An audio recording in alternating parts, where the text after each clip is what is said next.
अम्बेडकर की जयंती पर आए हुए हमारे अलग अलग गाँव के सम्मानित ग्रामीण हमारे जनप्रतिनिधिगण और उपस्थित माताएं, प्यारे बच्चों, क्योंकि आज हमारा पूरा देश डॉक्टर भीमराव अंबेडकर की जयंती मना रहा है। गांव से लेकर शहर तक और शहर से लेकर सदन तक हर जगह डॉक्टर भीमराव अंबेडकर को श्रद्धांजलि अर्पित किया जा रहा है, क्योंकि डॉक्टर भीमराव अंबेडकर के बारे में हम जो भी बोलेंगे वो कम है। इसलिए कि आज हर लोग जान रहे हैं कि डॉक्टर भीमराव अंबेडकर कौन थे, उनका विचार क्या था और उन्होंने किनके लिए कार्य किया था। उन्होंने जिस तरह का कार्य लोगों के लिए किया वो युगों युगों तक अनुकरणीय रहेगा, युगों युगों तक लोग उसे भूल नहीं सकेंगे। हमारे बाबा साहब का जन्म आज ही के दिन 14 अप्रैल 1891 ईस्वी को हुआ था और उन्होंने अपने 65 वर्ष तक की आयु में ही पूरे देश को एक ऐसा संविधान दे दिया कि जब तक हमारा देश चलेगा तब तक वो संविधान हमारे देश में रहेगा और उस संविधान के बगैर हमारे देश का संचालन नहीं हो सकता। उन्होंने जो कर दिया है वो दूसरा नहीं कर सकता, क्योंकि हमारे देश का जब संविधान बन रहा था तो उस समय जो इसका कमेटी बना था, स्टीयरिंग कमेटी, उसमें जितने भी लोग शामिल थे, लोगों ने उसमें दिलचस्पी नहीं दिखाया। लेकिन डॉक्टर बाबा साहब ने पूरे तन मन से लग करके और संविधान जब तैयार किया तो उसमें सभी वर्गों के लिए, सभी जाति धर्म के लिए, हर तरह के लोगों के लिए उनका ख्याल रख करके उन्हें सम्मान दिया। देश की आज़ादी जब हुई थी उस समय हमारे देश में जाति प्रथा एक अलग तरीके से देखा जाता था। आगड़ों का देश में राज था, दलित, पिछड़ा, छुआछूत ये सारा भरा हुआ था।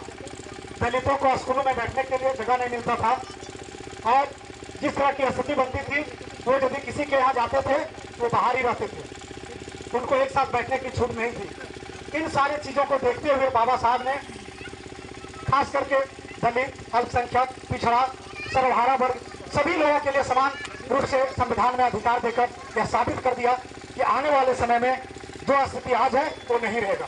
और उन्होंने जो बदलाव की मुहिम चलाया, बदलाव की जो क्रांतिकारी परिवर्तन के लिए उन्होंने जो कदम उठाया वो आज हम सभी के बीच है।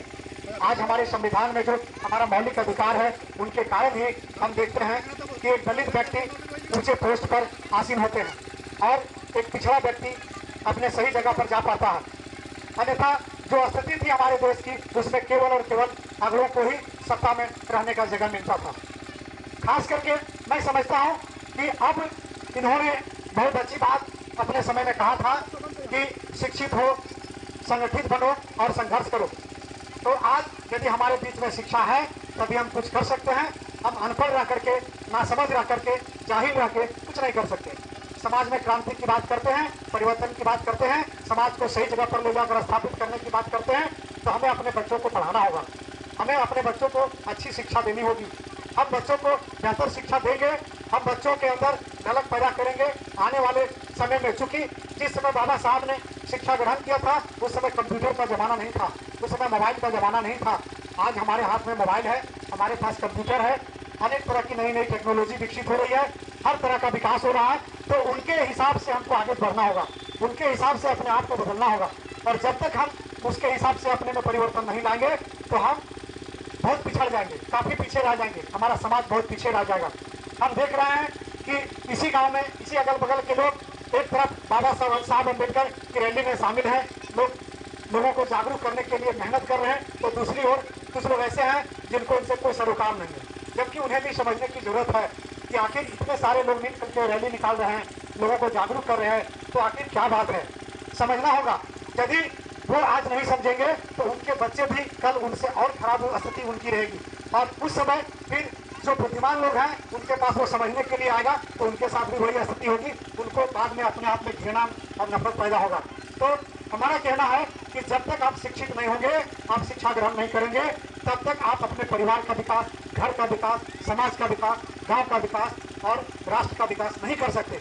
इसीलिए जो जिस तरह का मुहिम हमारे समाज के लोग हम सभी अब चला रहे हैं, तो ये हर व्यक्ति को समझना होगा और अपने आप में बदलाव लाना होगा।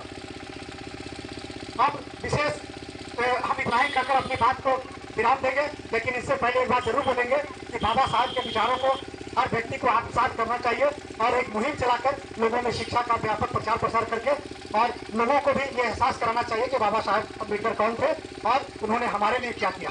हम आज यदि बढ़िया ढंग से जी रहे हैं, बढ़िया ढंग से खा रहे हैं, लोगों के बीच अच्छे तरीके से रह रहे हैं, वो उन्हीं का देन। धन्यवाद।